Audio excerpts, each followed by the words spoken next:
Choose life. Choose a job. Choose a career. Choose a family. Choose a fucking big television. Choose washing machines, cars, compact disc players, and electrical cinema units. Choose a podcast. Choose the Untitled Film Podcast.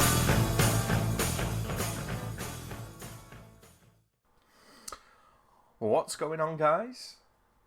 It's time for another commentary track. I know I'm a little bit late, but I didn't do one last week because the main episode came out when I would have released it, so I thought I'd give that episode a little bit of breathing room. The episode, Brain Dead episode, yes, that one with Damien Sayers as our special guest. So,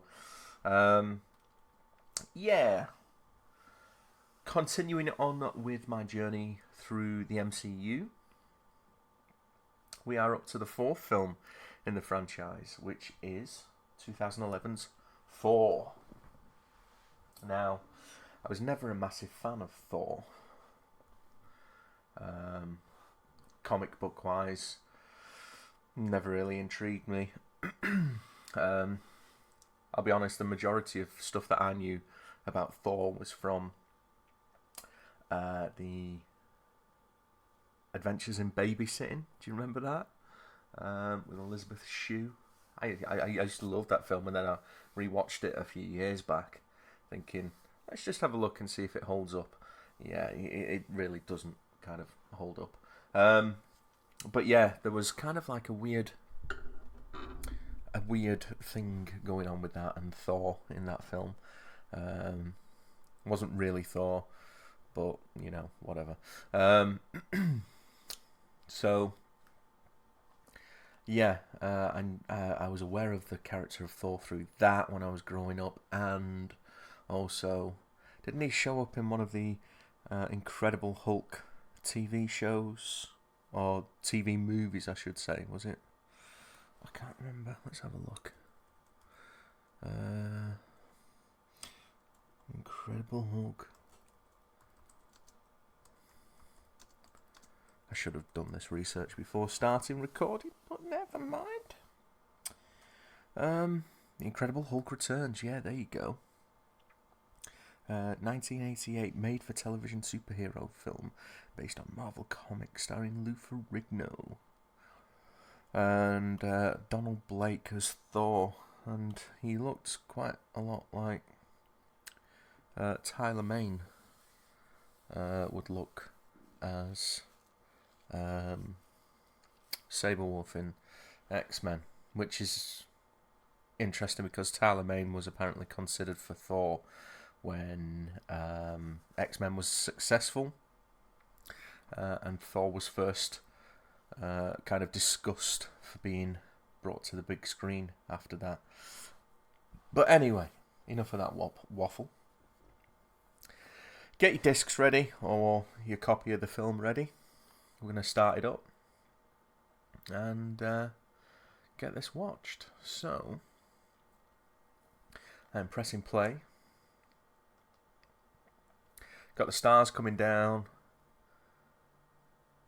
for the Paramount logo, because this is back in the day when Paramount were distributing these films. Oh wait, I'm going to press pause on the Paramount screen, which will allow you to get synced up because my sound has fucked up. So, I've paused the film. We're on the Paramount logo. I'm going to pause the podcast until I've got it fixed, and then we'll be back. Okay, so through the magic of editing, that was a couple of minutes in my world, but to use, it will seem like maybe a second, something like that. Okay, so still on the Paramount screen. I'm about to press start again. Oh my god, how slick is this podcast?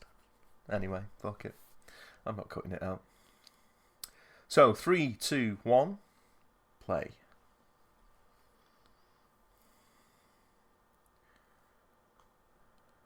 And we're on the Marvel Flickr book.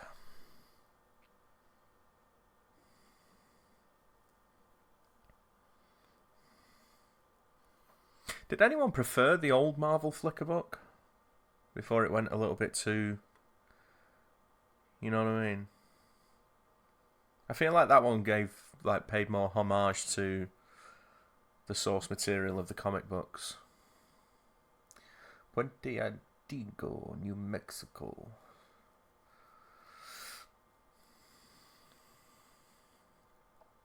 Okay, so here we're introduced to Natalie Portman, Stellan Skarsgård, and the comic relief chick, Kat Dennings. There you go. And they're all doing some... Well, they're sciencing the shit out of something, looking up at the sky. Do you know what? What kind of bugs me about this film when I'm coming back and I've already noticed it? The fucking Dutch tilts.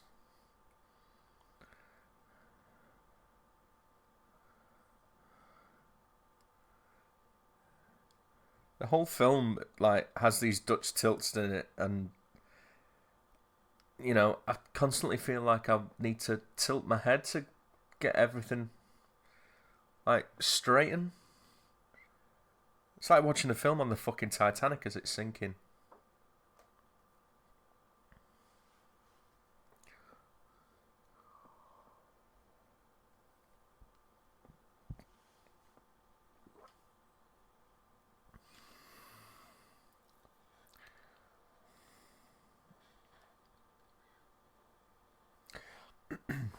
So, this film came in 2011.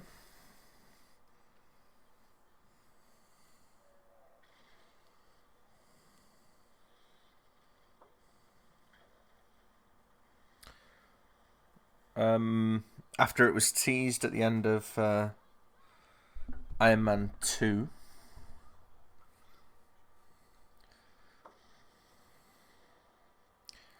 With Phil Coulson from S.H.I.E.L.D. traveling to New Mexico, and we see Mjolnir stuck on the ground. So this film is picking up before the events of that end trailer stinger, that end post-credit stinger. Where did he come from? He came from space. Paramount Pictures and Marvel Entertainment presents a Marvel Studios production.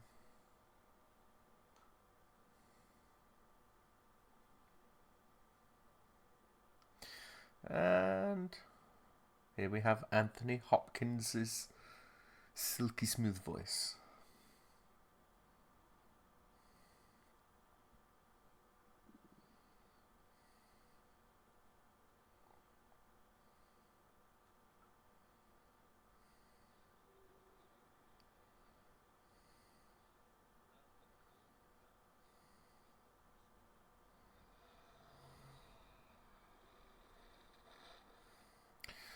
This is all exposition for stuff that's going to happen later in the film.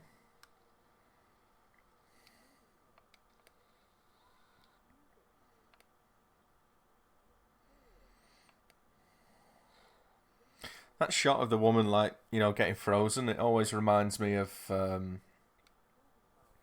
there's one shot in Batman and Robin where Mr. Freeze is freezing like a cop or something.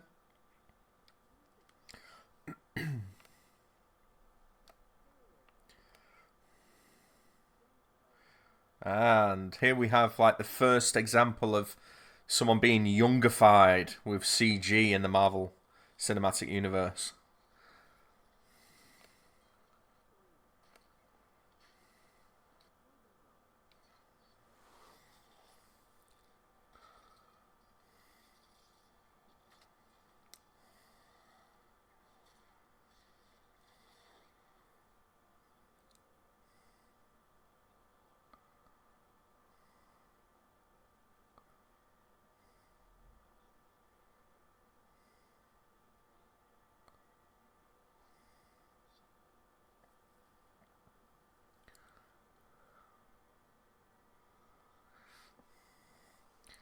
It's obviously early days for the CG de-aging technique, because I'm sure the fact that Hopkins has a beard and you can only see partial amounts of his face with that helmet that he had on.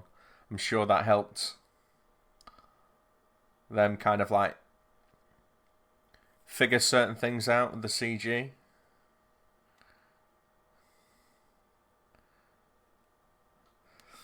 The music score here is... I like the music in this film. I think it adds a sense of scope and grandeur, and helps broaden the MCU, which up until this point has kind of like been grounded in somewhat grounded in reality, I suppose, explained by science. But now we're looking at things on a cosmic scale being introduced to Asgard, which looks absolutely beautiful. And I think the music in that scene helps elevate the visuals. And then when that kind of music comes back towards the end of the film,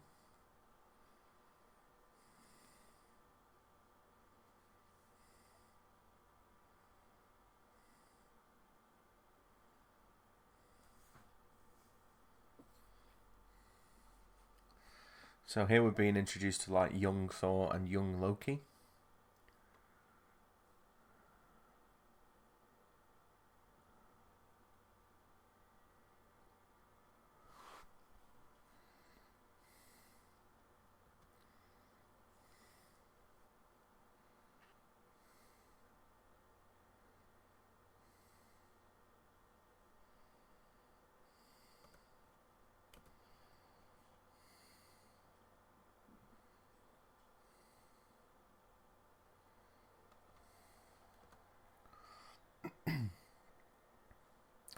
And now we've cut to Thor being all grown up and...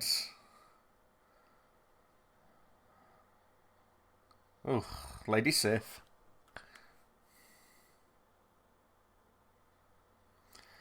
A bit of a jock douche. Well, not so much a jock. He becomes a jock by the time Ragnarok comes around, but he's a bit of a overly confident, arrogant, cruel boy, as Hopkins says later in the film.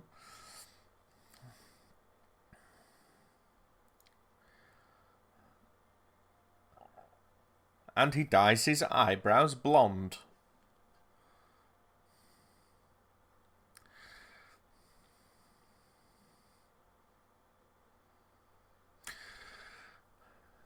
One thing I will say is, why don't we get that Thor, you know, the helmet that he wears and just has put down in front of him? Why doesn't that come back? I think it looks really cool.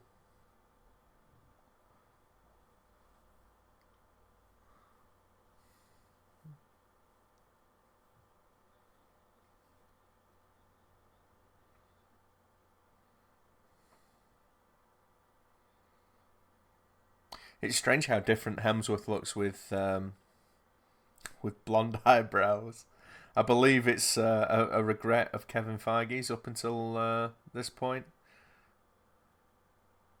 Someone asked him about it. He said he if he had the chance to change like one thing about Thor, he would go back and not make Hemsworth dye his eyebrows blonde.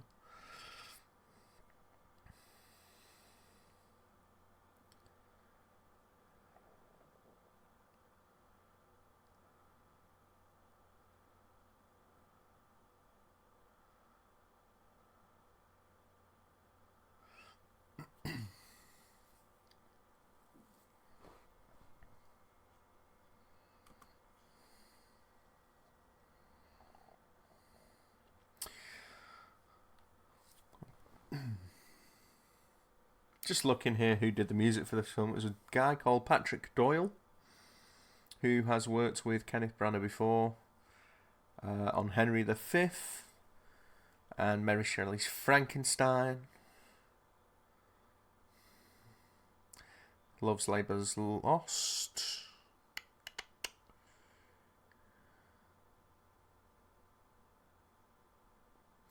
As You Like It, Sleuth, and Thor. So, He's got history with Kenneth Branagh, the director of this film. He's composed for him before, and he is currently composing for him on his upcoming films. Artemis Fowl, and that's already been released. Something called All Is True. That is some overly aggressive sound design with that.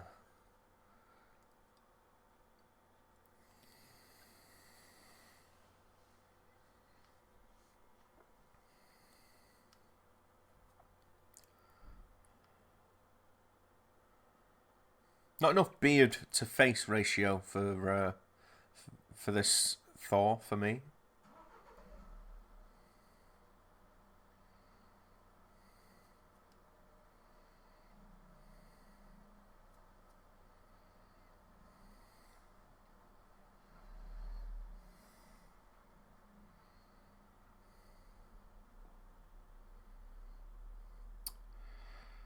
Hiddleston doing so much without even saying a word.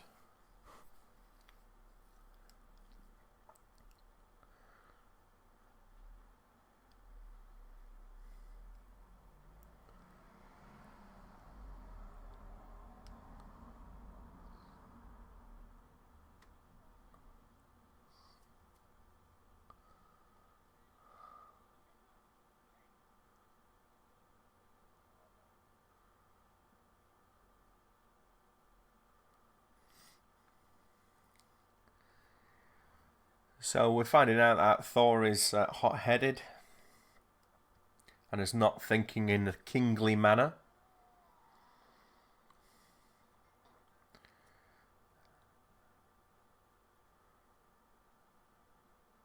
And he's quite petulant by the look of it.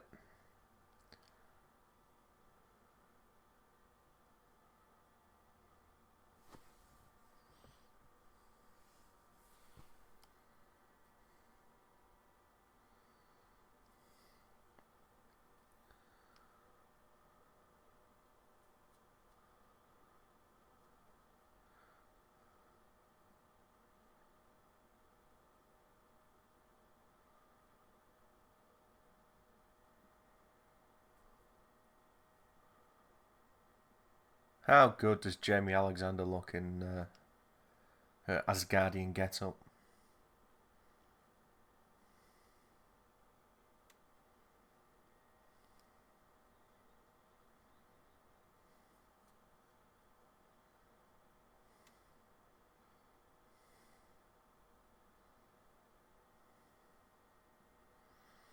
Well played, Loki, sir. He hasn't said much, but we already know that Loki is a trickster and is able to bend Thor.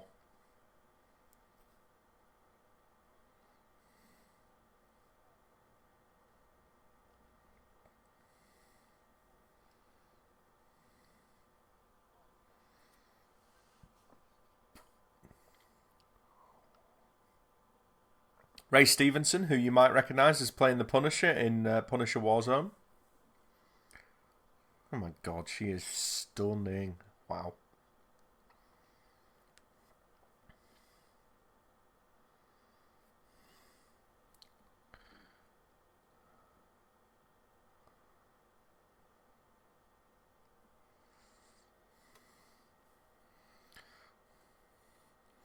So here we get to see the Rainbow Bridge. Half expect them to be riding out on it in go-karts, Mario Kart style, but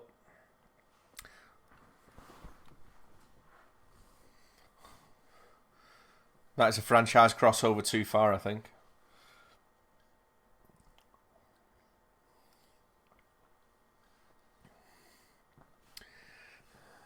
Here we have Idris Elba as Heimdall.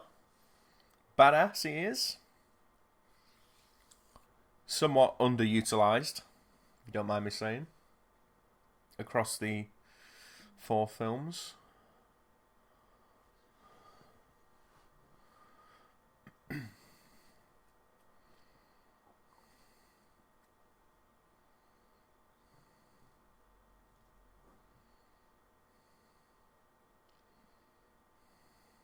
Won't be the last time, dude.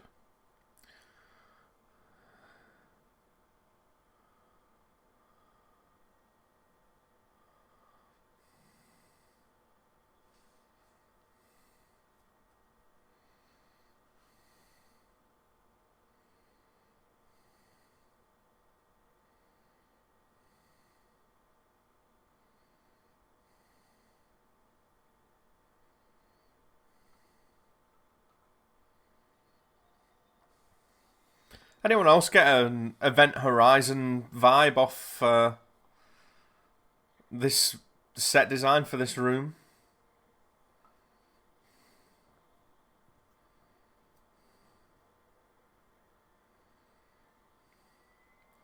Oh, look. It's a bird's head. Pew!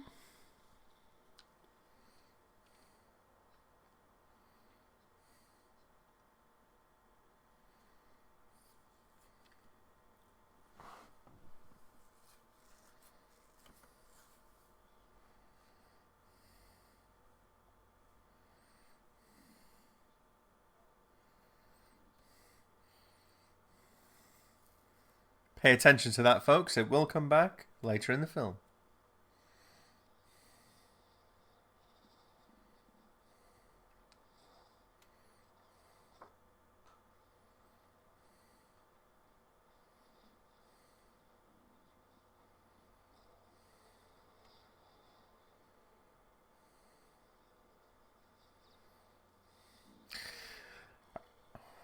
I like that shot the first time that I saw it because it kind of reminded me of Superman with seeing the red cape flowing, and I was obviously quite excited for what was to come with Man of Steel.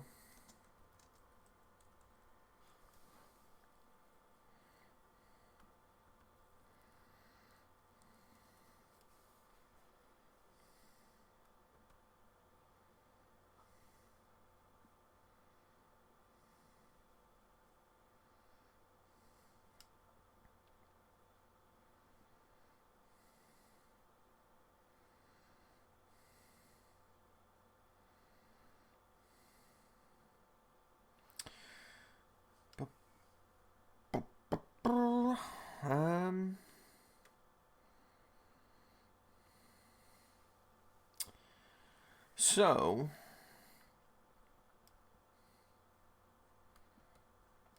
looking at Hemsworth's filmography, up until this point, his credits were 2009 Star Trek. He played James Kirk's father, George Kirk, who dies in the first 10 minutes of the film.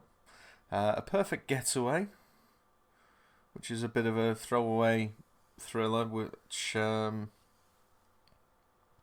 had Mila Jovovich and Fantastic, Timothy Oliphant in it. Cash, which looks like some atrocious shite with Sean Bean. And then Thor.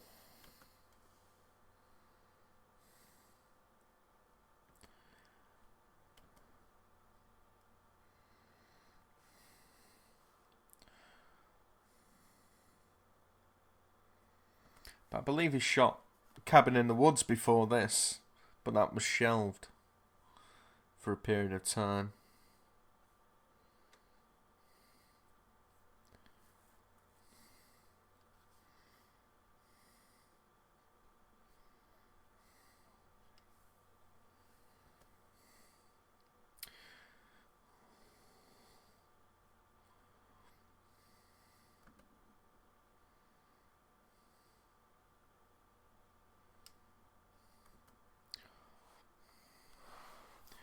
So we've got Laufey here, played by Colm Feore. I don't know how you pronounce his last name, but he's pretty much unrecognisable.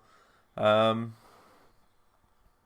you want to know who he is, then he was the bad guy in Chronicles of Riddick. What was he called in that?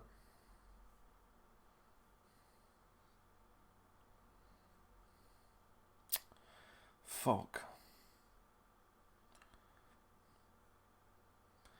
It was it Lord Marshall or something like that?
Now, if Captain America was here, he would say, "You had to ask."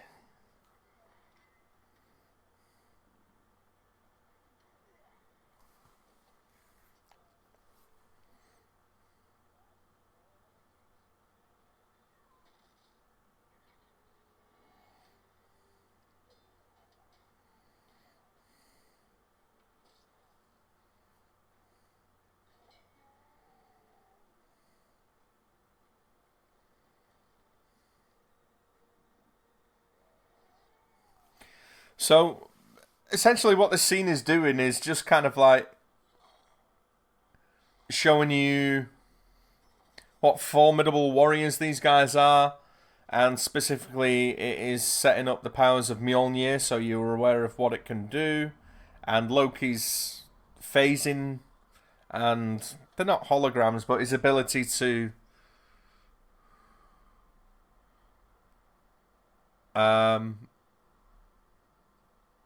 do whatever it is he does, like, you know, create clones of himself. And we also find out that he is a frost giant.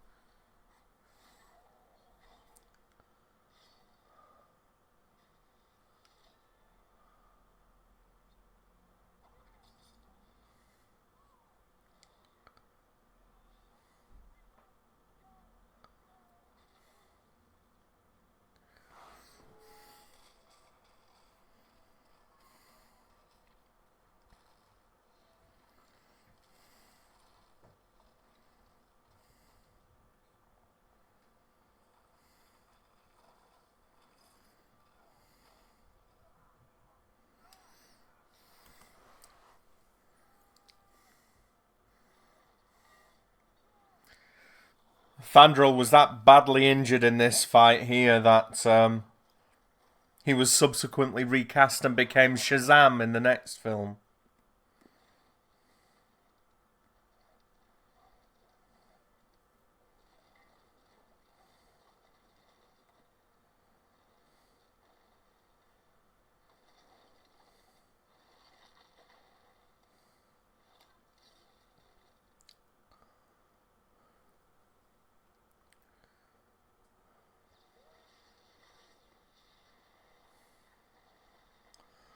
That was a big shot in the trailer, I remember. It is a cool shot.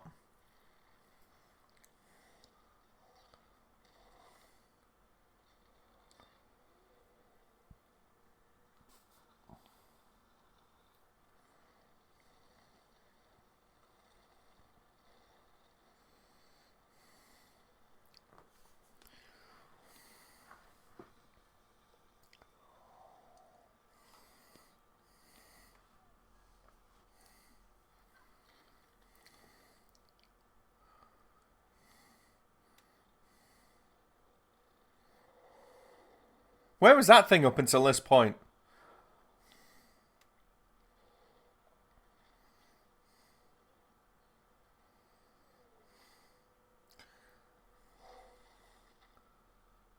Ouch.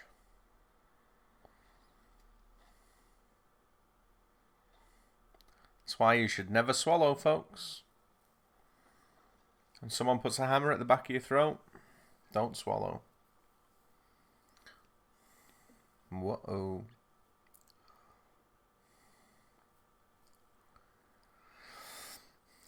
My only issue with these shots of like all of the frost giants is that because you see them all stood together on their own, you don't get a real sense of their height or scale compared to the other guys because they're not stood next to each other.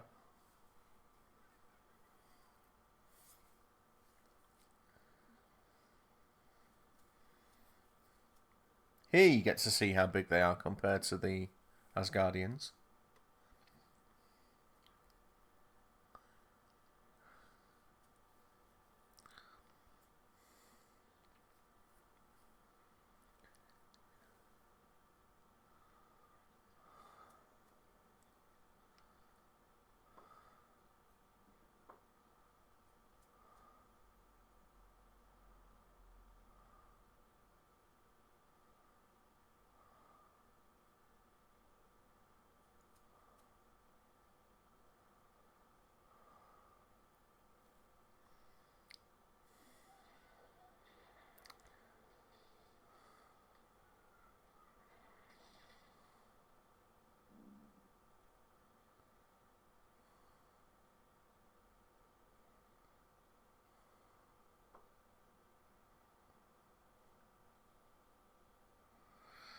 I bet that was a pain in the ass to sit through, getting all of that, those prosthetics and shit.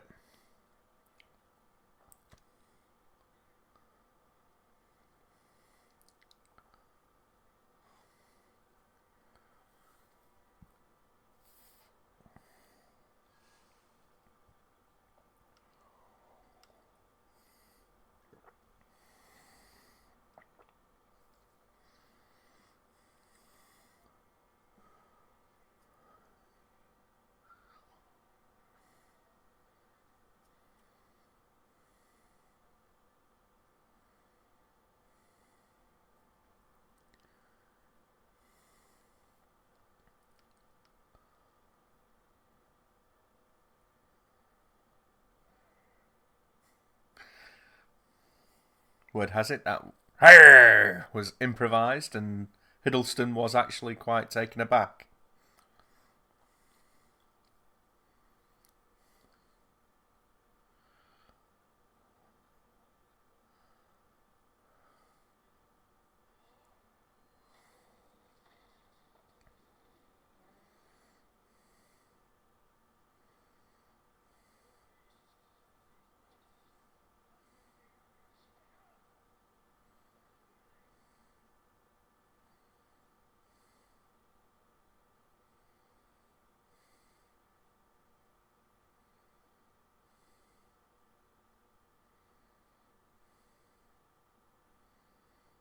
How good is Hopkins, man?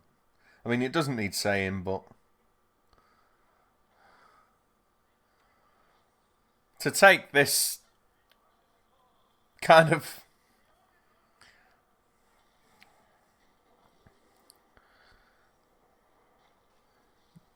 I don't want to say trashy, but to take this kind of material and elevate it to the level that he does, he's just fucking class, isn't he?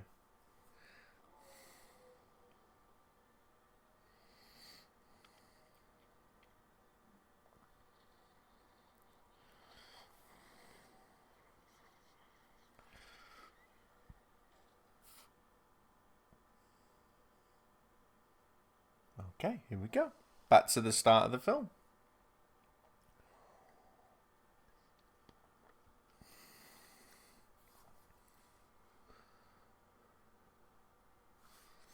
So the structure of the film is kind of like a little bit unbalanced in a way because there's only kind of like well, there's two separate stories going on, isn't there? We've got like what we've just seen there, the kind of like reason why Thor is cast out, the mistake that he makes, the fact that he's unworthy and is cast out for being a douche, and then this section of the film where He is to learn the error of his ways.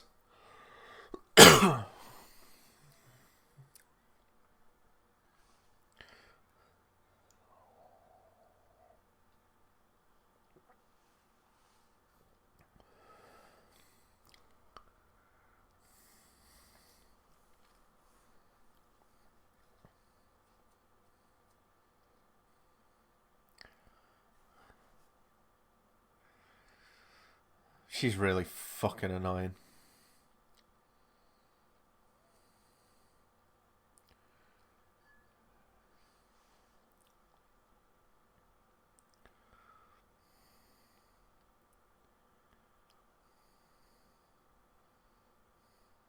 That'll be the hammer, folks. More Dutch tilts. Fuck off. Ugh.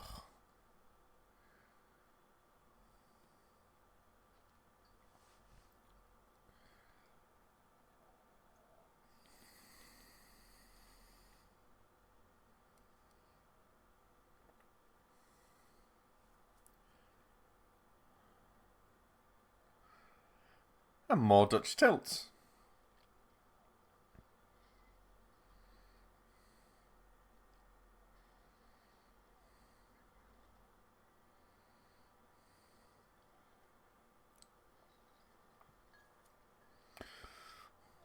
See, right about here, they could do with the Lou Ferrigno security guard.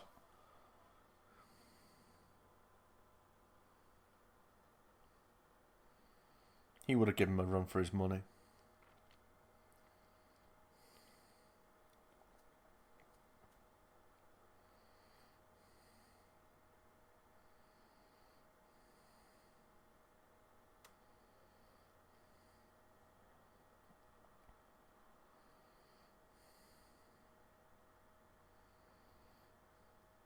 Enough with the Dutch tilts already, Kenneth. Come on.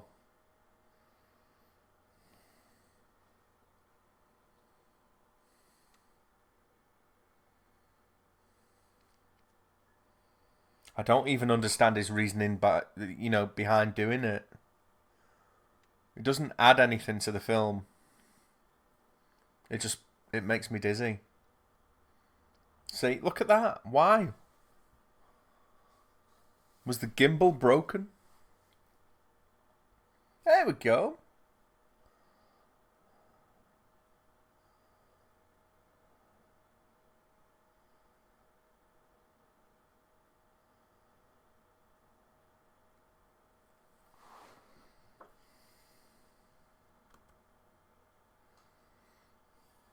That's for the idiots and the cheap seats.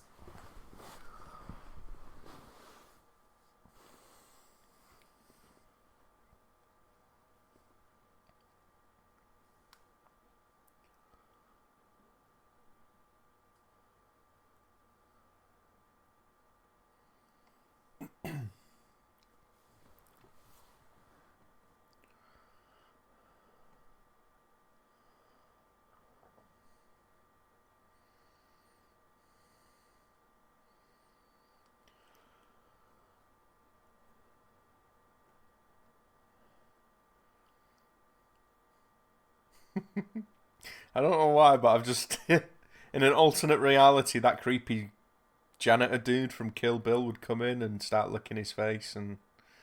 My name is Buck and I'm here to fuck. And Thor would have been defiled. Too far? I don't know. I've had a lot of sugar today, guys. Sorry.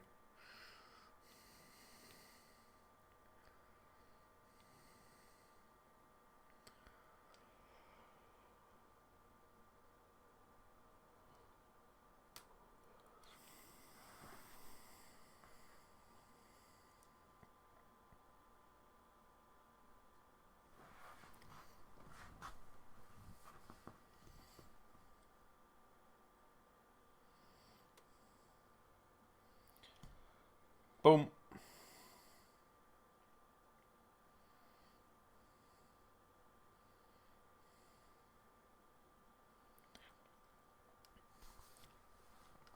So here, this is kind of lining up with the end of Iron Man 2.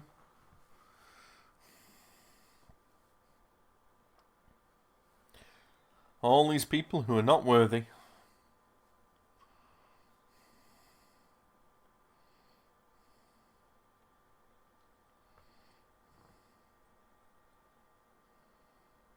I don't know why all these people would want a hammer. I mean, they don't even know what it is. Stan the man.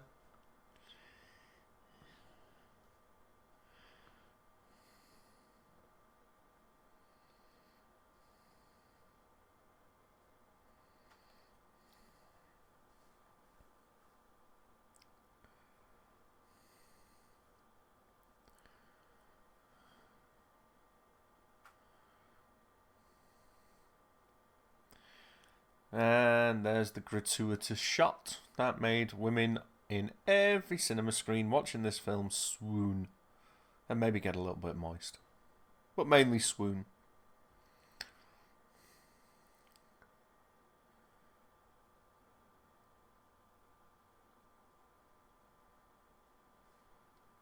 His arms are fucking massive there. Could do with working on his pecs, but hey, who am I to judge?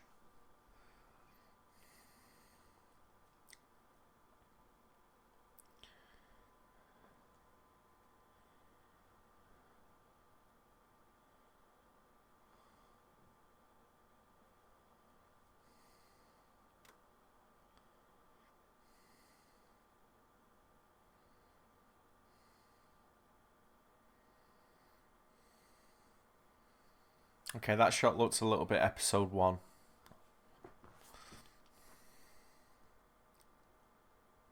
Look at this. This is like penthouse level fucking open flame.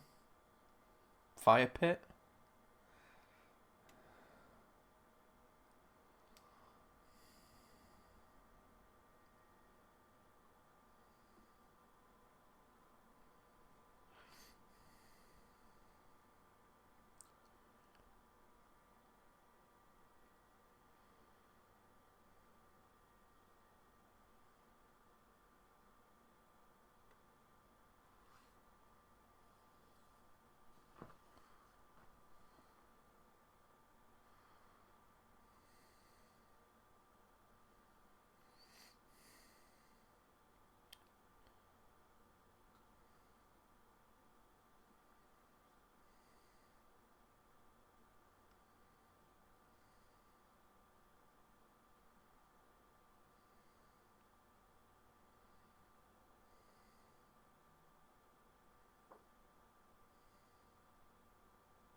Which happens to be, the truth.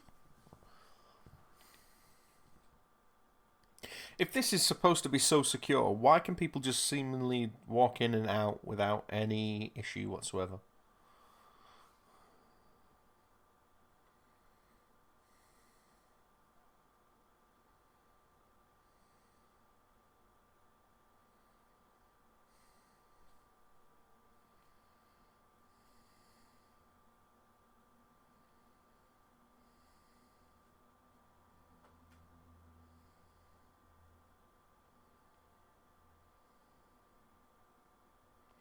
This is a plot point that never again rears its ugly head, for some reason.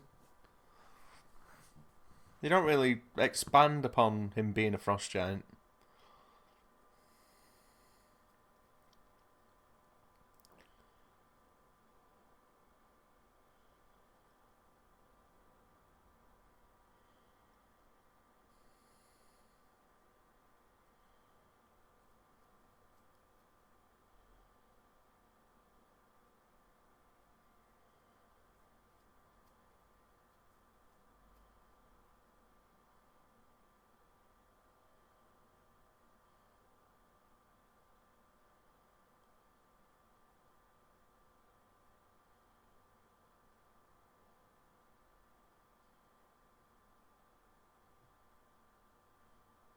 I'm assuming if you listen to this commentary, you already know like majority of the trivia of the film. Like Tom Hiddleston was originally considered and auditioned to play Thor. Hemsworth's brother, Liam Hemsworth, he auditioned also.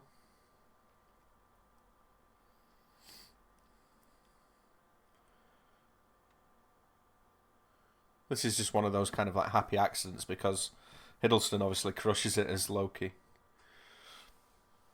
So much so that they elevated him to being like pretty much the big bad for the Avengers. Not the biggest bad, but you know, the big bad in the first Avengers movie.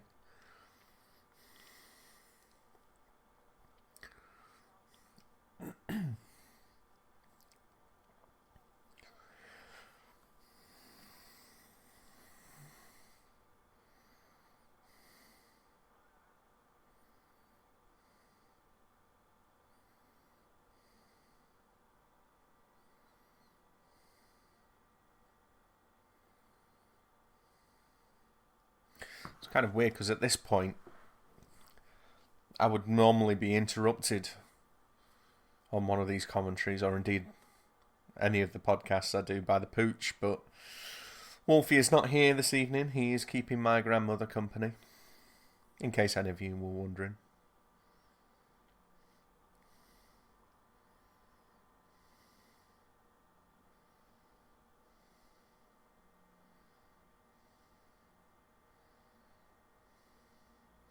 Don't you just hate it when people are drinking in movies or TV shows and the weight of the cup is evidently empty?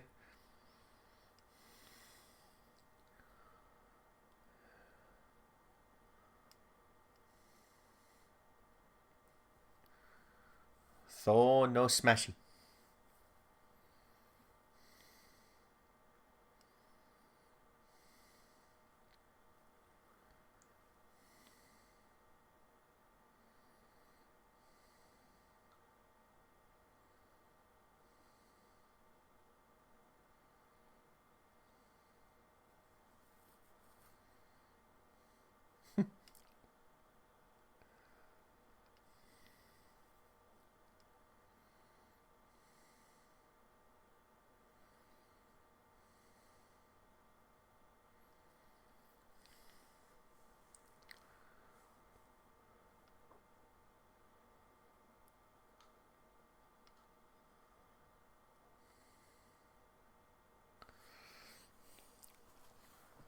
So we've gone from kind of like expanding the scope of the MCU to the cosmic level, but this film feels very small because essentially the Earthbound scenes all kind of like take place in this tiny little village.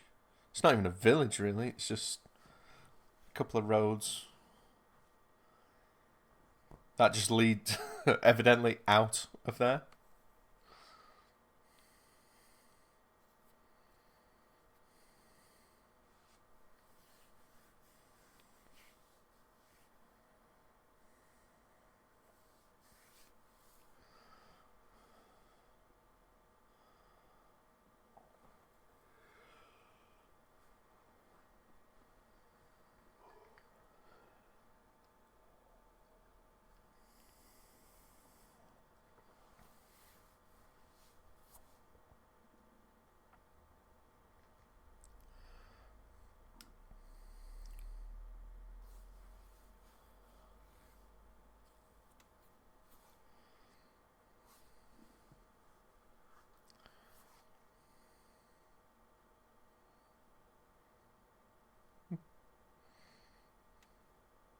That's quite cute.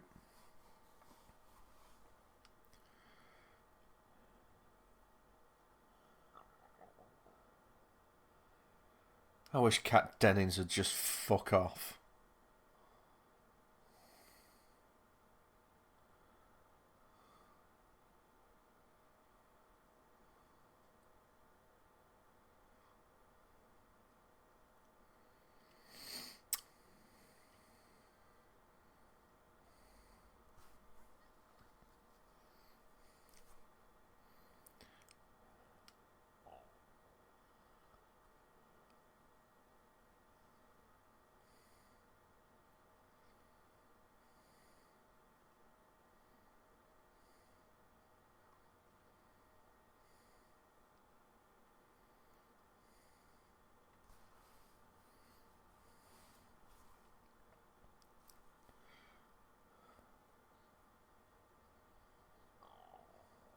Of course you did.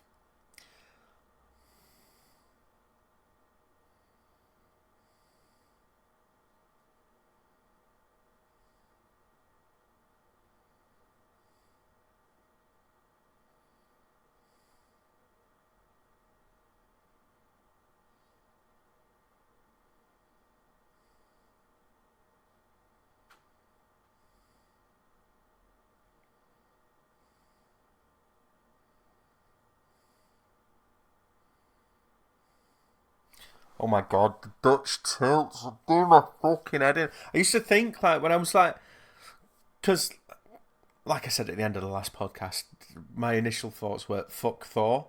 But then I was kind of like, I actually like the first Thor film. And I do, apart from all of the fucking Dutch tilts and Kat Dennings. She's annoying as fuck.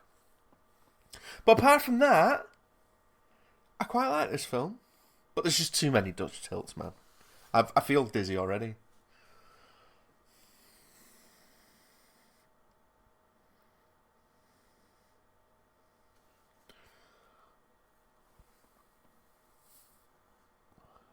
It's because he's in India, dude. Getting some significant plastic surgery.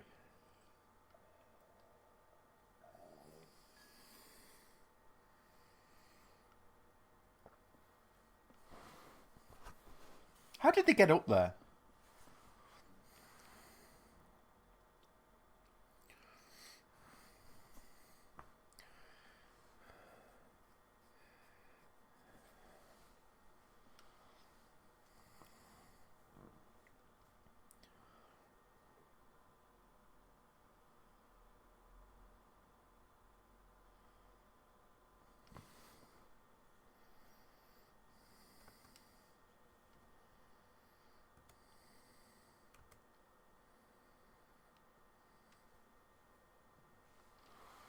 You might want to mute your podcast because I feel like I'm going to sneeze in a second.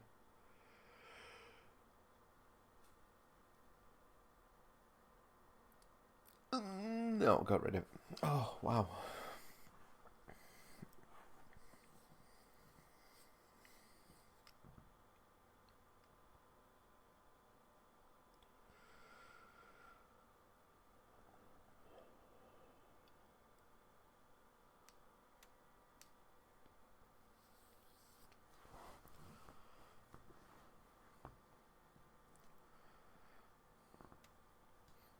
These costumes are very cool.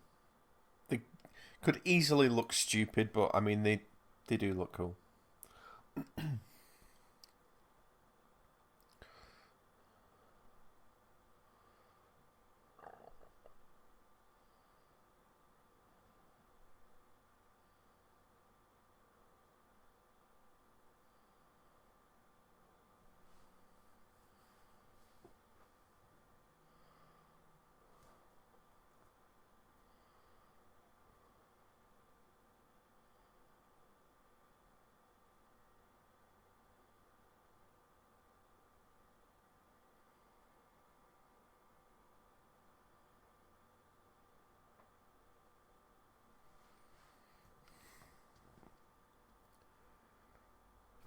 Sif or Natalie Portman? Oof. That's a question for the ages.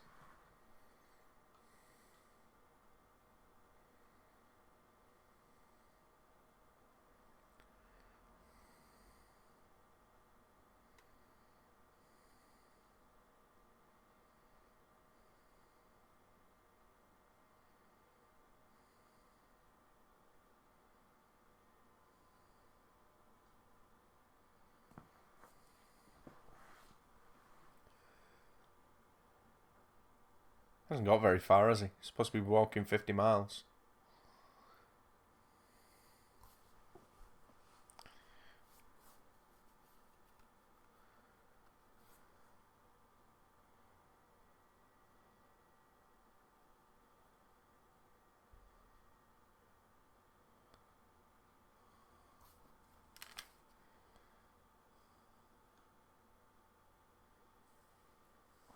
Of course he has. He gets about, does Thor.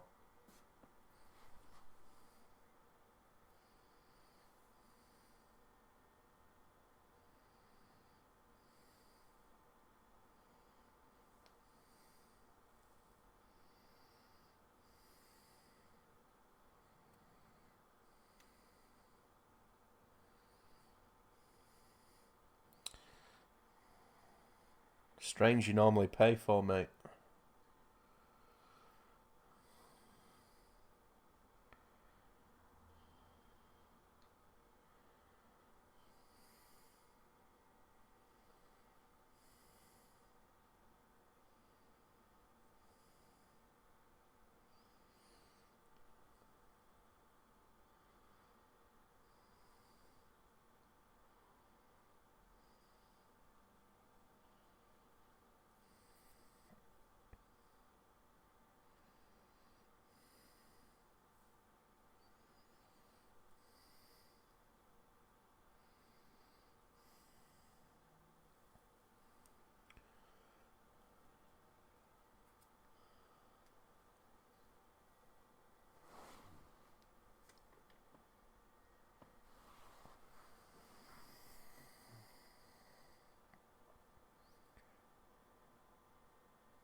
Not enough Rene Russo in this film.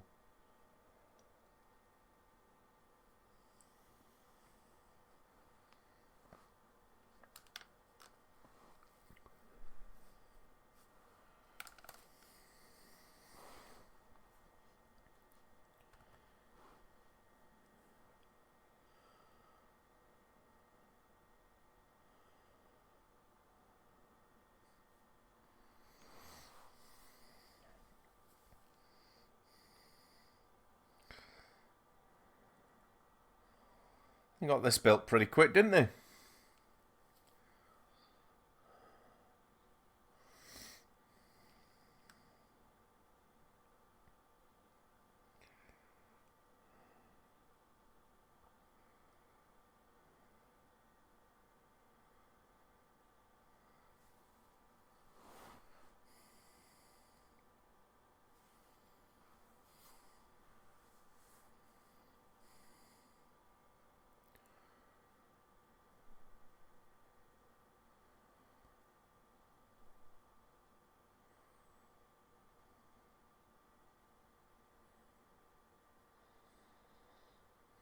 But of course you are, dear boy.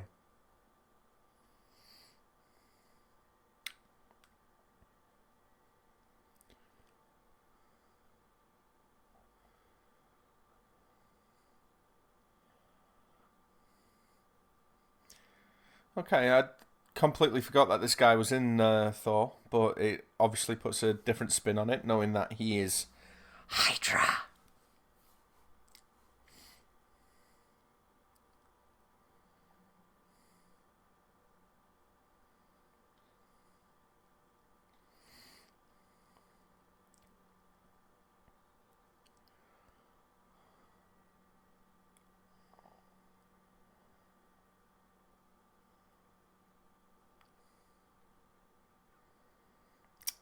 See, he needed to solid snake those bodies and, you know, hide them a little bit better.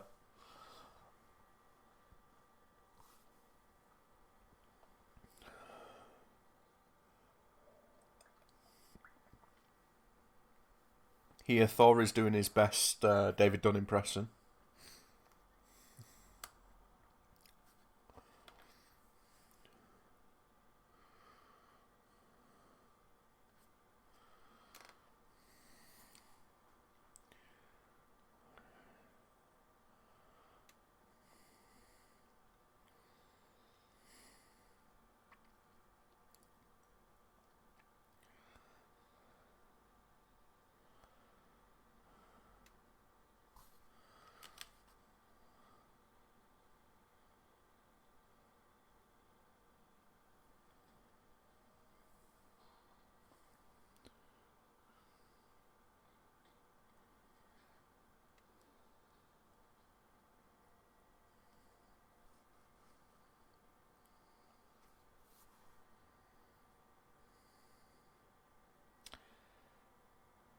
Ooh, what have we got here?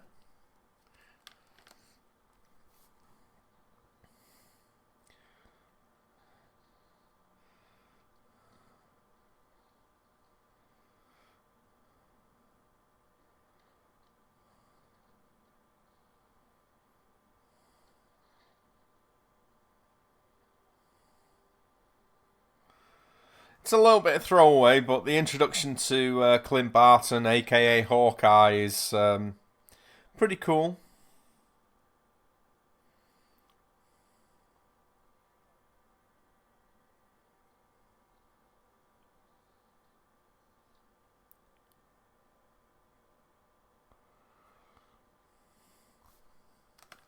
I say what you will about Hawkeye, but I actually quite like Jeremy Renner as Hawkeye. I think he does a good job.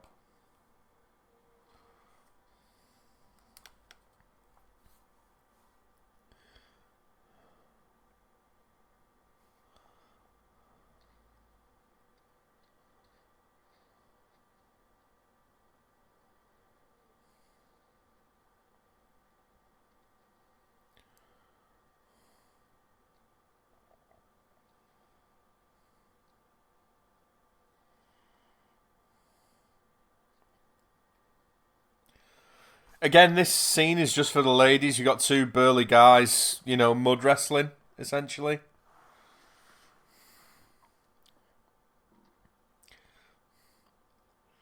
That was a bit of a low blow, dude. These soccer kicks aren't allowed in MMA. But obviously Thor fights with pride rules.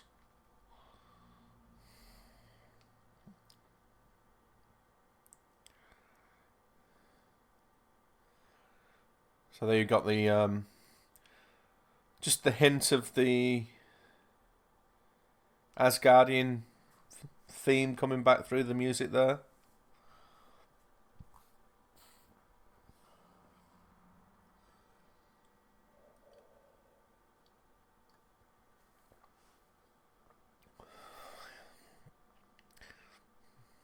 Computer says no.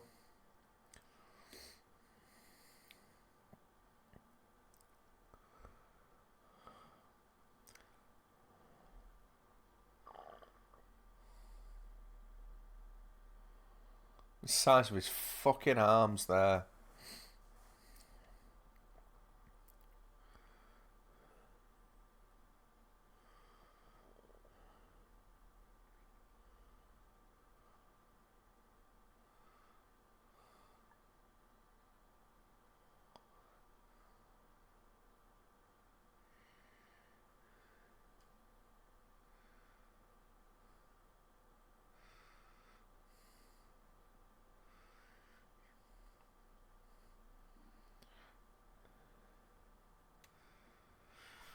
I like that he still has the anger in him. He hasn't been on Earth long enough to learn his lesson.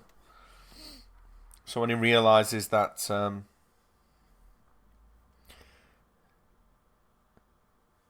one thing that symbolizes his power and status has been taken from him, he just, looks up, screams, why? And it's like, because you're not worthy, dude. You're not worthy of the power.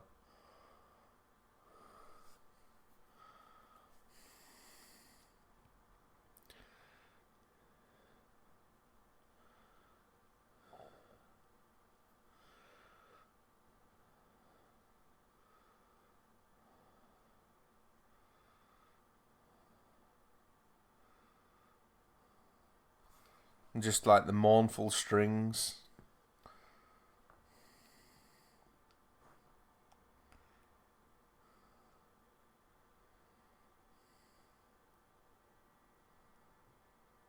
Oh my god. Fuck off with the Dutch in. Not funny, girl. Not funny.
thing that gets me is like, as Thor mentions that in his conversation with Rocket Raccoon in Infinity War, he's 1,500 years old, and you would have thought up until this point he would have in 1,500 years learnt a little bit of humility, but evidently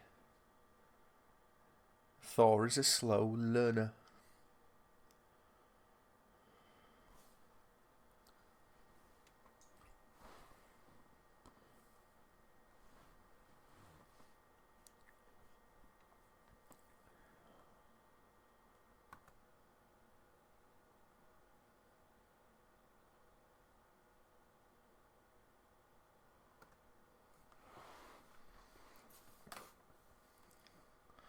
So Loki here is really kind of like, up until this point he's just kind of like been scheming, but here he is really, by telling this lie to Thor, this is the point of no return really for Loki. I mean, his motivations are somewhat unclear.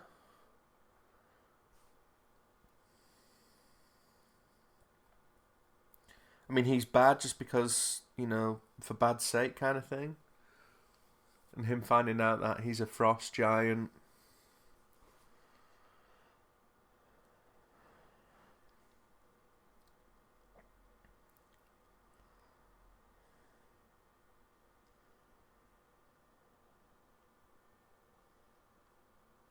Notice he says your mother and not our mother.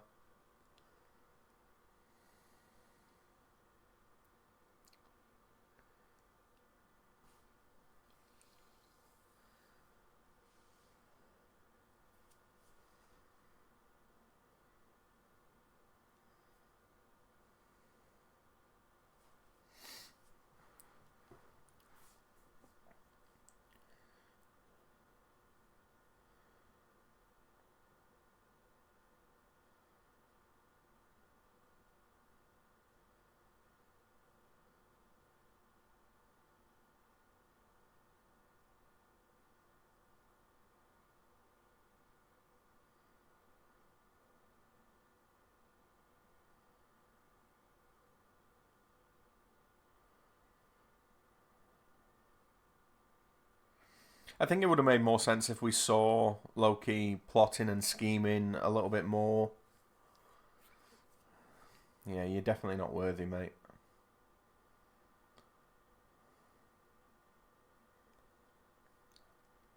I like how no one sees him. Like he's just like the Spectre.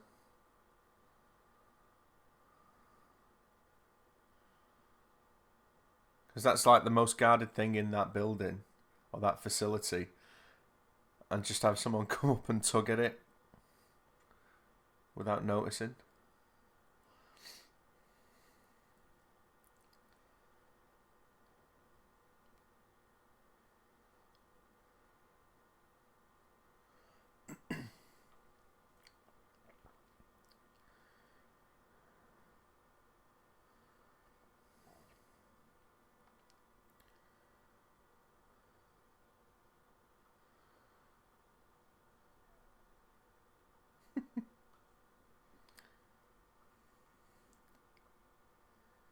Everybody's on steroids.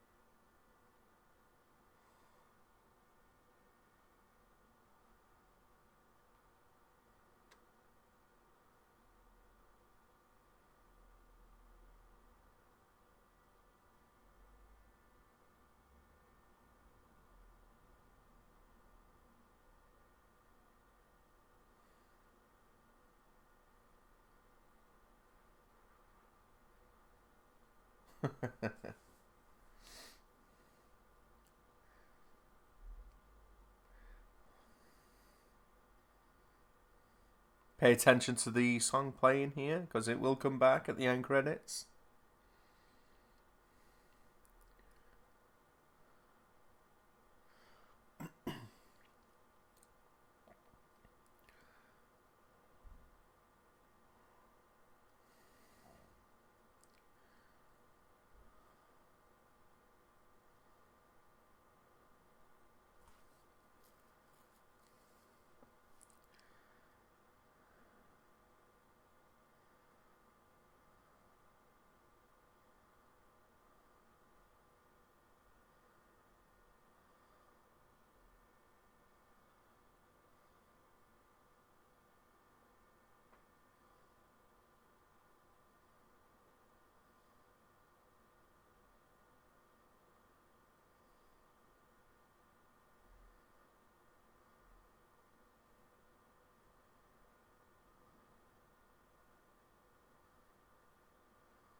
See, for me, I liked it when Thor was, you know, yeah, he was a bit rough around the edges and finding his feet as becoming, like, a king, or, preparing to become the king, and learning the errors of his ways, with the arrogance and all that kind of stuff.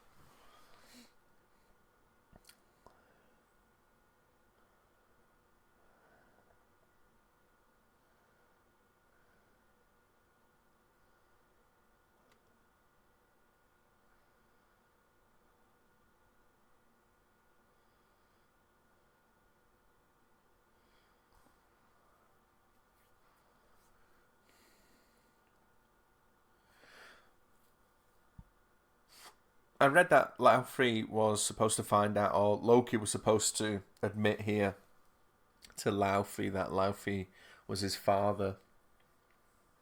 And Laufey in return was to tell him that he abandoned him on purpose. But that was left out, or cut out of the script.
To be fair, the Earth bits do kind of slow the pace of the film down a little bit, but I suppose it's necessary for Thor to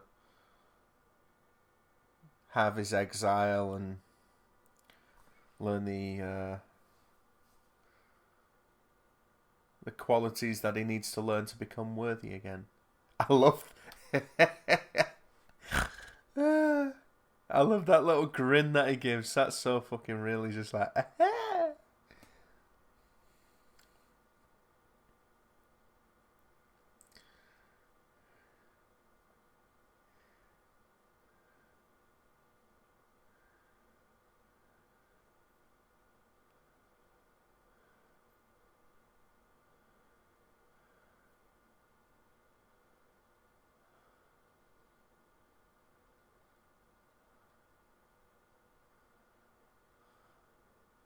I don't know why having a bowl of cereal out would be so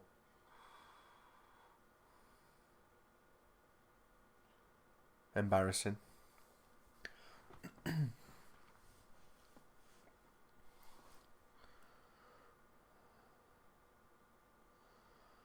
So, like, with the flaws of the film that I've discussed at great lengths, mainly the Dutch tilts and Kat Dennings and some of the story elements, I think the thing that pulls you through, the thing that I wasn't expecting, was just kind of like how much you actually would come to like the character of Thor.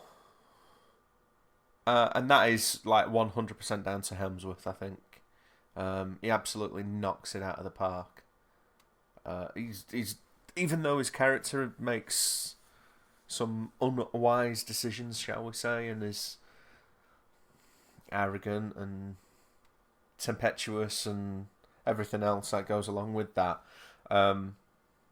Hemsworth is a very likable presence on screen.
Hubel.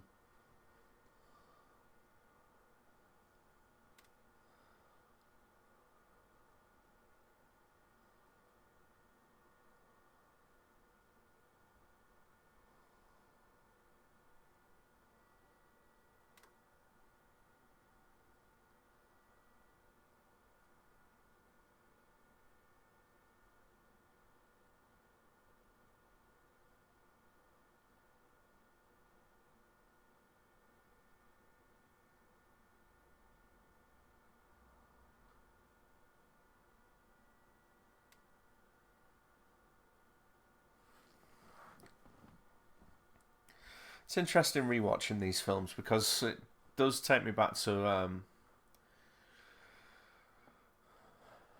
a, a different place in my life.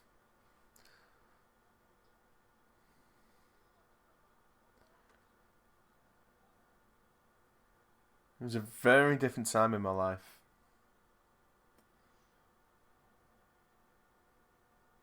And it just brings back memories of watching the film with people and conversations that we had about the characters and all that kind of stuff. It is weird that these films have grown into what they've become, because I can't think of another franchise.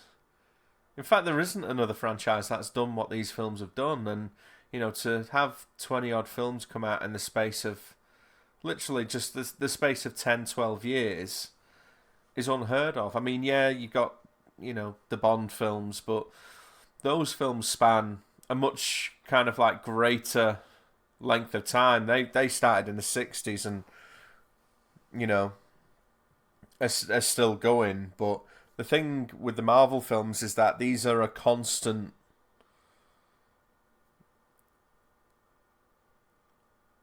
almost a constant churn out of films. There's always product coming out, and the way that they link in,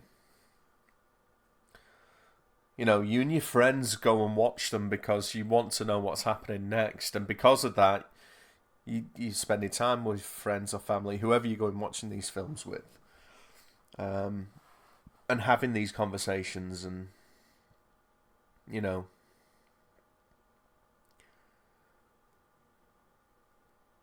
they can be seen as a vessel in which to actually bond with people.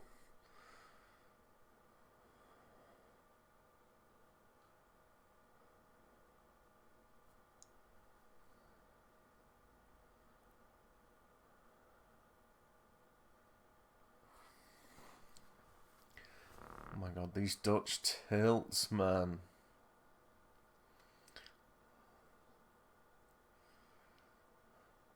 Like when I think back to when I went and watched this, I watched this with the ex at the time, and I wasn't really looking forward to it, but was pleasantly surprised, and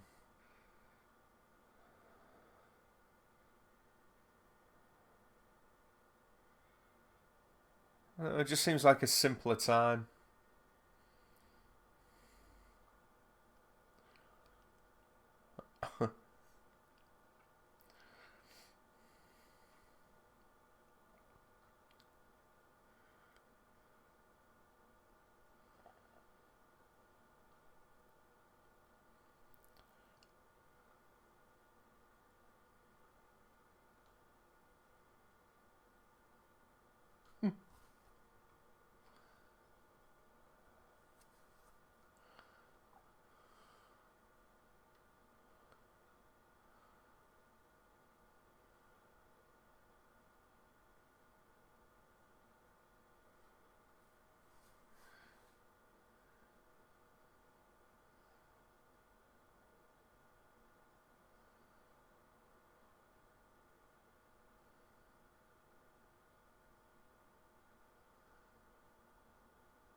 I'm kind of glad that they dropped the whole Loki as a frost giant thing, because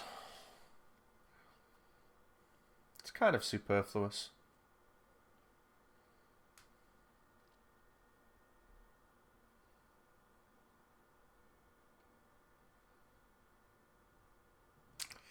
That doesn't look great.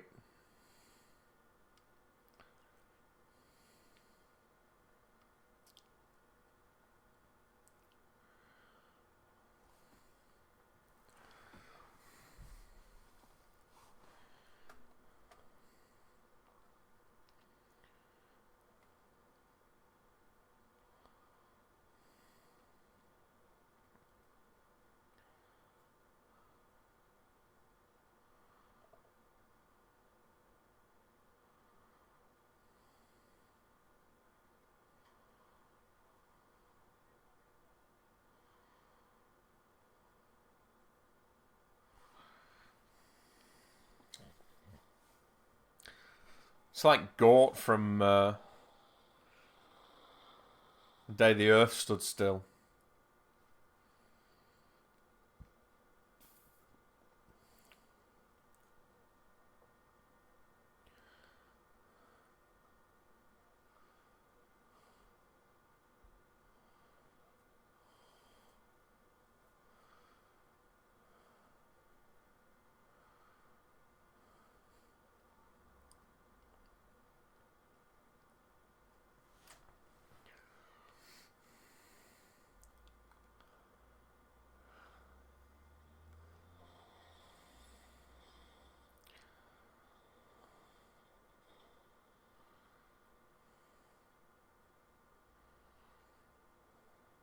I love Sif.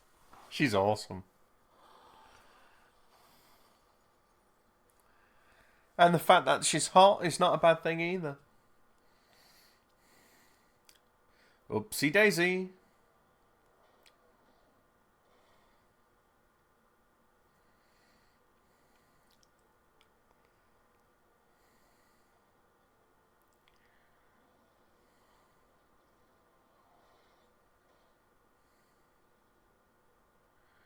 And now it's T1000 time.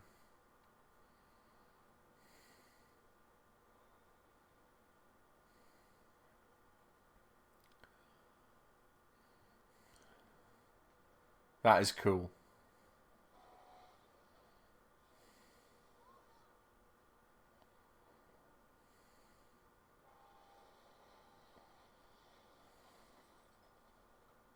I really don't like that sound. It's grating.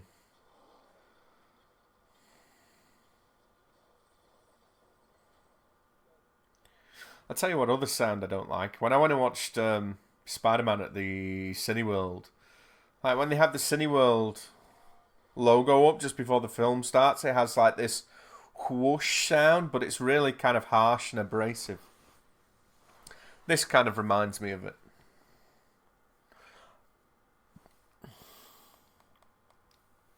Although this is 10 times worse.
It's walking in slow-mo.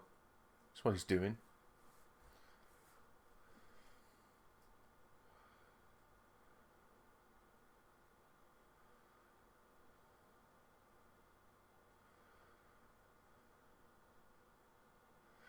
And because of the music, you know he's learned a lesson.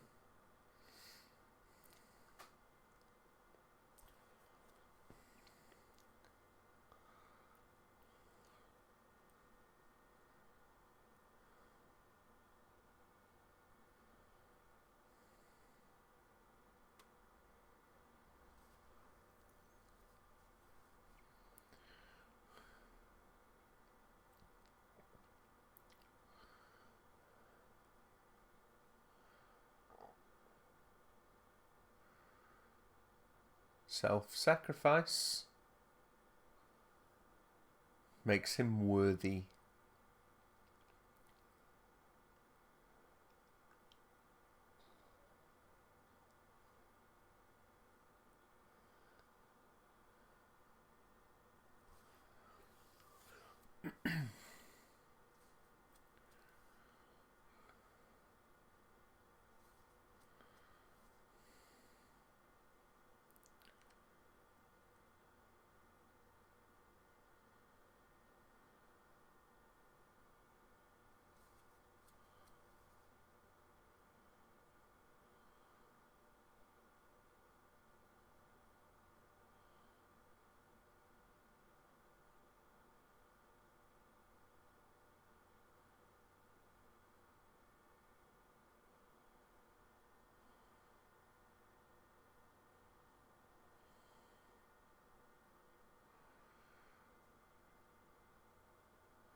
Is it the sacrifice or is it the love of a good woman that makes him worthy?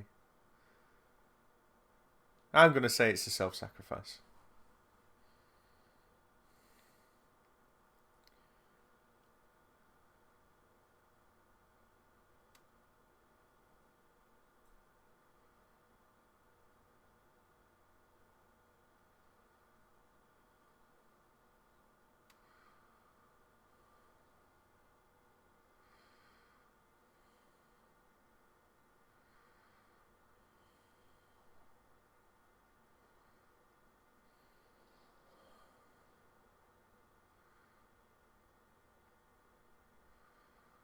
Might want to get out of the way.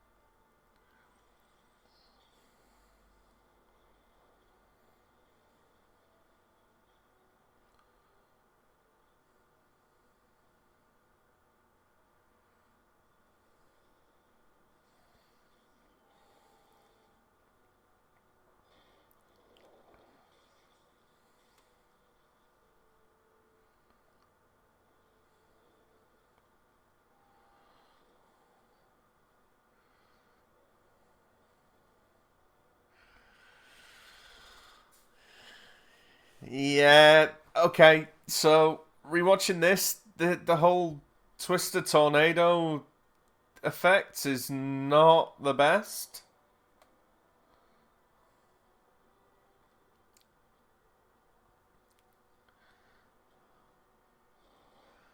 Although I do like the image of like Thor hovering above.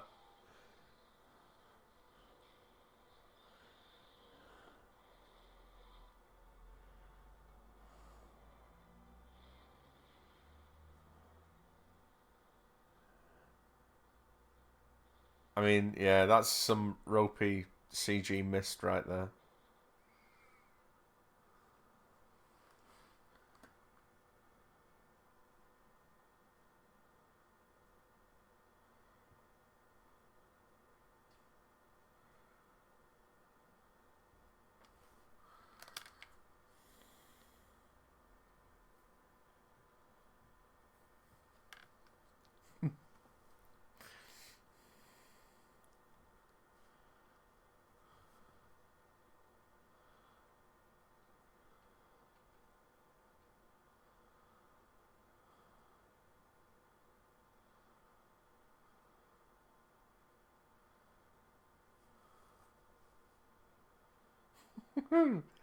Yeah, she like that.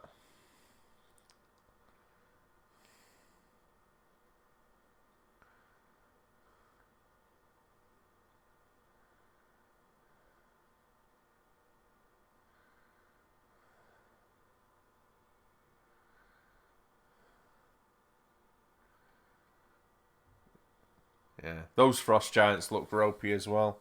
I don't know why they didn't just like have actors and superimpose them.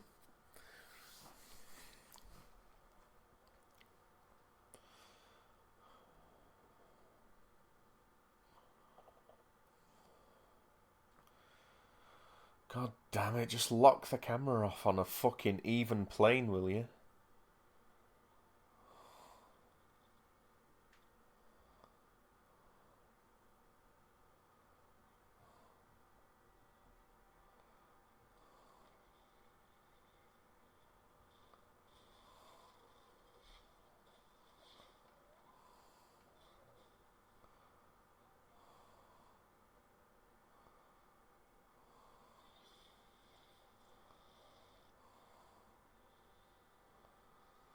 What if Heimdall, like, wanted to book a week off work for, I don't know, a holiday or something? Could they not travel anywhere? Or does he have a stand in?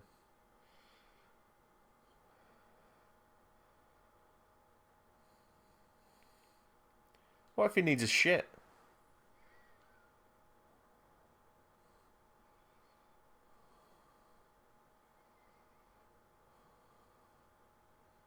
Zero tongue in that case. It's not real love. Not true love. No tongue.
You got there quick.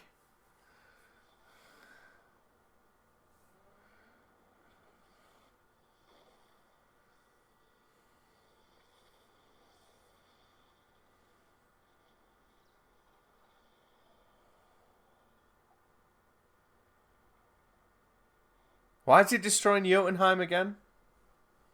Because he's angry that he's one of them?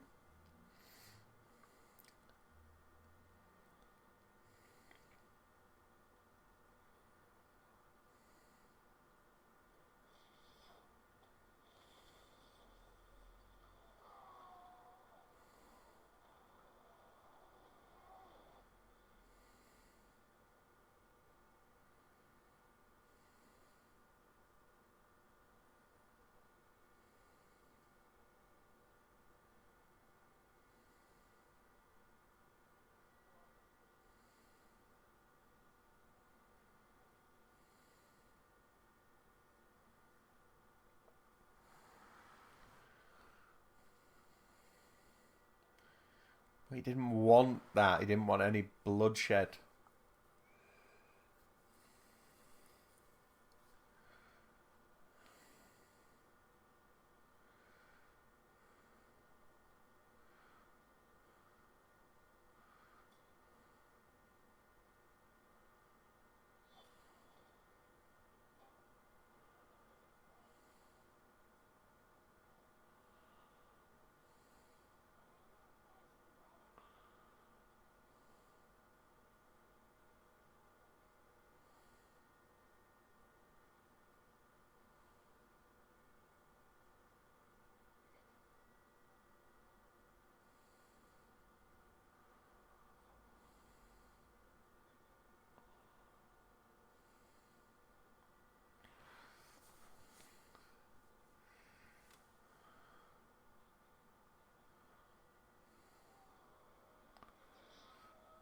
Like Loki's just baiting him there, isn't he?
If Loki hadn't worked as a villain, I wonder where they would have gone with the MCU.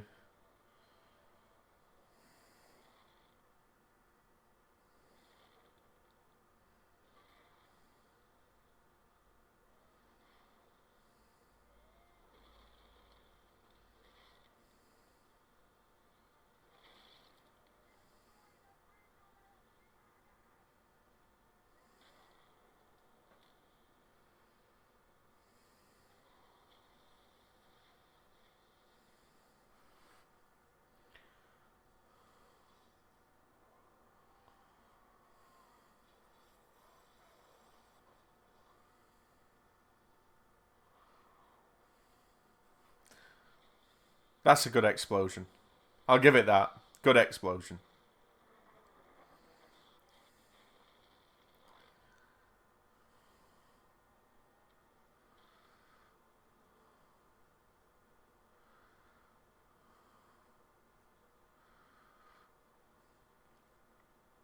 And this is why Loki's so good of a villain, because there are elements of remorse in his actions.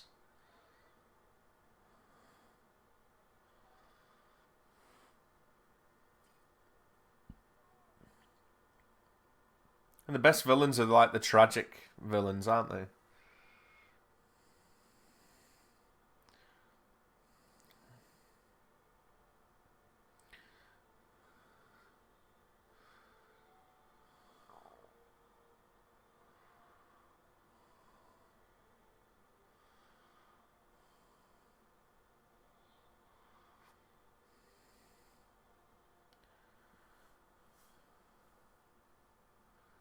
It'd be interesting to see what they do with Loki now that they've kind of reset him to his 2012 state.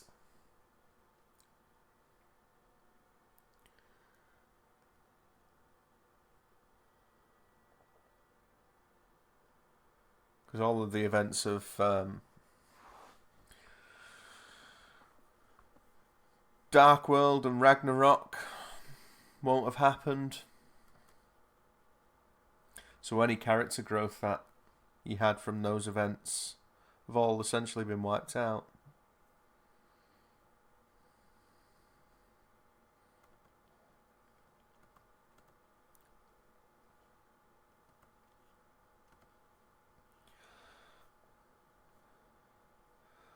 So there we go. That's another sacrifice that Thor's had to make. He's had to give up any potential relationship with Jane Foster by breaking the Bifrost. Forsaking the ability to go back to her.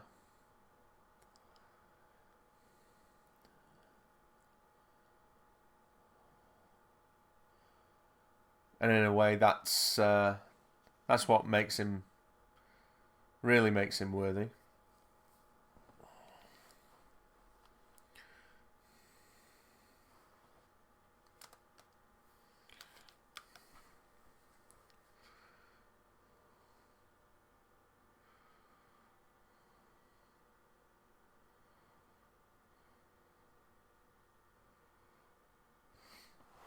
And I like this here because this is not him returning back to a hero's fanfare.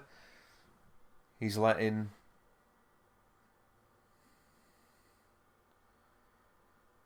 the Warriors 3 take the credit and tell the war stories.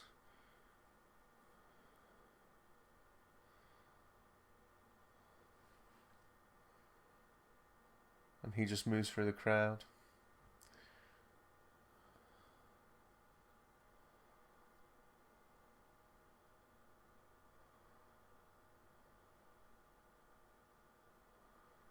Anyone else sorry that they got rid of the shoulder pads that he had? Because they do make him look like, you know, mighty.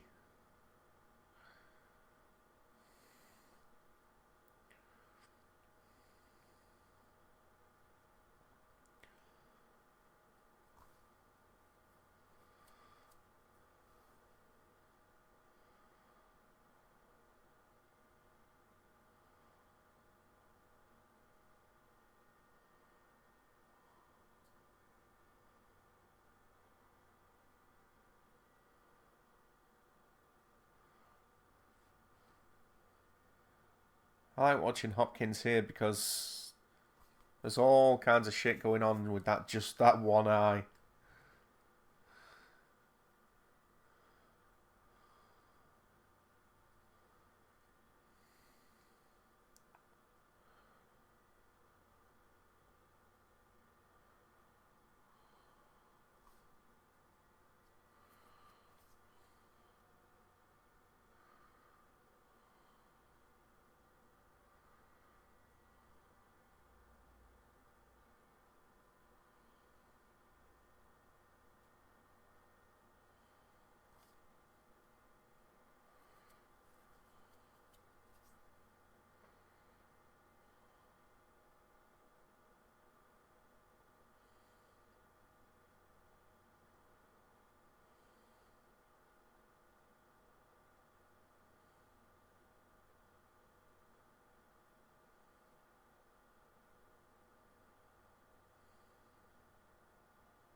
There we go. That was Thor.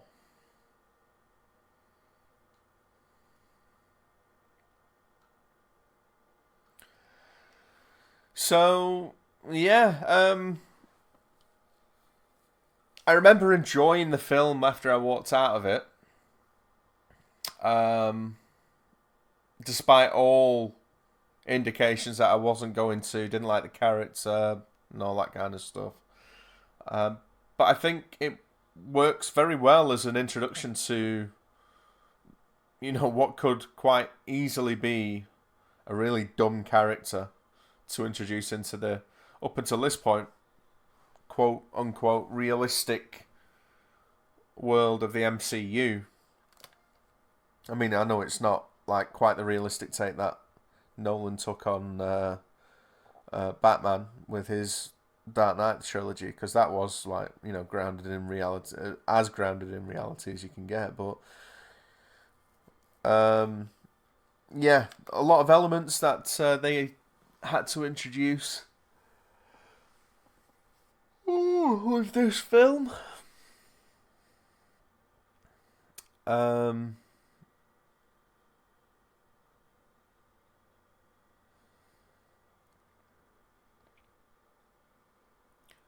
And I think they did a great job, apart from those goddamn Dutch tilts.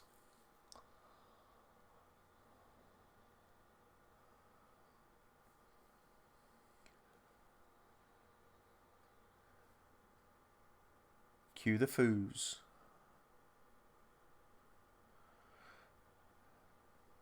Can't knock a film that's got the foos that, play you out at the end of the film. Okay, so yeah, like I said before, Hemsworth is such a likable character, plays such a likable character. He's got a real charm to him. When he smiles, there's kind of like a warmth to his smile. He does have a very good screen presence, and a decent sense of kind of like timing with his comedy, which they've obviously pushed much further to the forefront in the subsequent films. Hopkins as Odin, I mean, that's just like dream casting, isn't it, really? And he absolutely knocks it out of the park. Natalie Portman as Jane Foster is a bit of a weird one because... Oh, excuse me, guys, it's late. Yeah, she... I don't know if she fits into the MCU. If you know what I mean. It seems a little bit ill-fitting. I mean, don't get me wrong, I like looking at Natalie Portman in anything. But it just seemed like a weird choice. But I suppose it is what it is. Hiddleston absolutely crushes it as Loki. I know, like, the writing of his character and the motivations of his character, it does seem to be kind of like bad just for being bad's sake, but he brings a real kind of like tragic element to his performance, and like a real kind of like emotion. You know, you can tell that his character is hurting, and just kind of like craving that kind of approval from like his father and his brother and all that kind of stuff. So I can understand why they pushed Loki forward to be like I say, one of the main antagonists of the MCU, and it will be interesting to see what part he will play moving forward.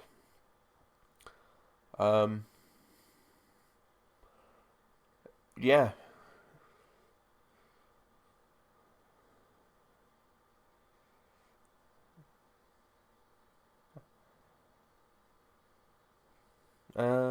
Kat Dennings is annoying as fuck, and the Dutch tilts I've already mentioned ad nauseum.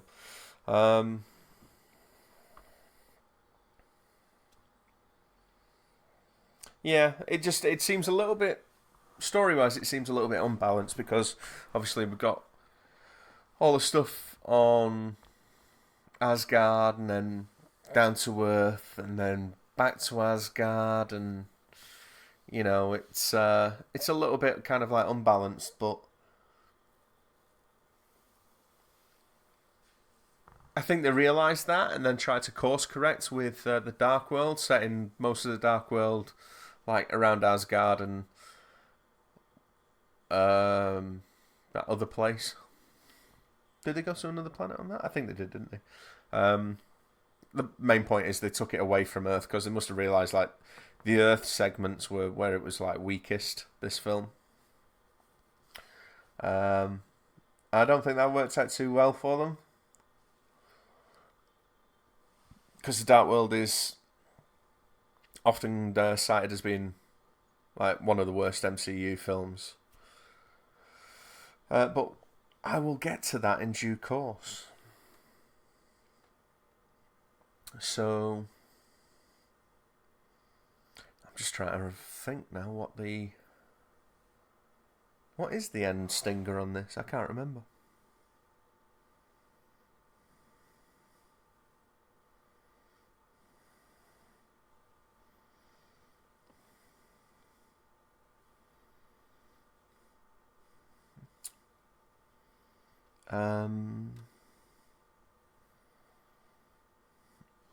Honestly, I can't remember what the stinger is at the end of this film. Is it that one with the Tesseract? Yeah, it's that one with the Tesseract, isn't it? Where like Loki, is it, or is that? No, that can't be Avengers.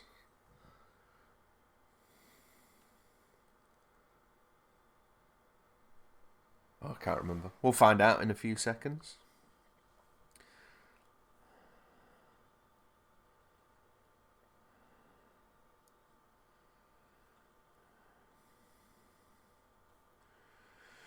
So, moving on from this, we will be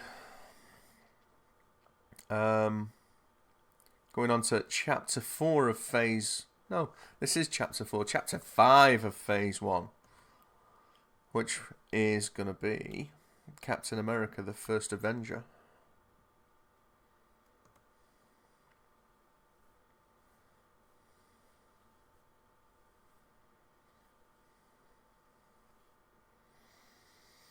Oh, here we go.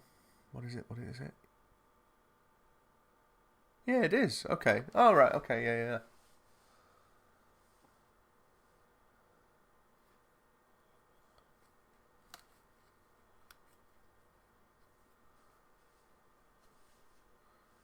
So here they're introducing the Tesseract, which we haven't seen yet, because it's introduced in the next film to come.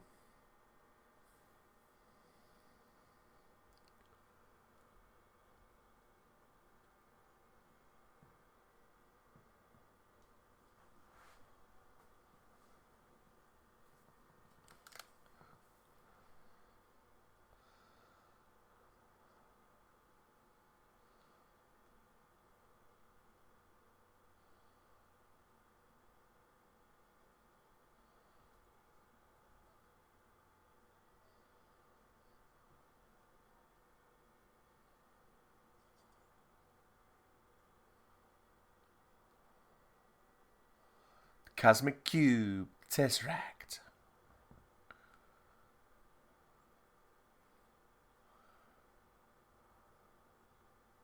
Oopa.